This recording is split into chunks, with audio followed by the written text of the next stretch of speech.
वसईतील chlorine gas गळतीच्या घटनेनंतर 3 दिवसांनी शुक्रवारी तपासाला वेग आला आहे.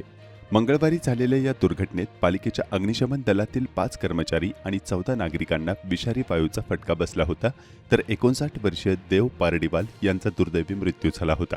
शुक्रवारी मीरा भाईंदर वसई-विरार पोलीस आयुक्तालयाची फॉरेन्सिक टीम, माणिकपूर पोलीस पथक तसेच अग्निशमन विभागाचे अधिकारी यांनी गळती झालेल्या ठिकाणी प्रत्यक्ष पाहणी केली.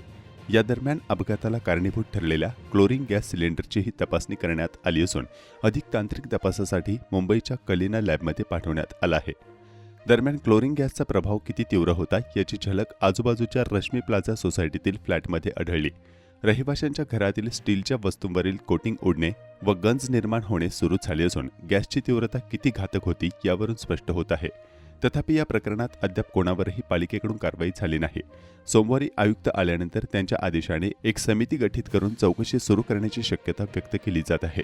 शहरभर अजूनही या घटनेबाबत भीती आणि संताप व्यक्त केला जात असून संबंधितांवर कठोर कारवाईची मागणी जोर धरत आहे.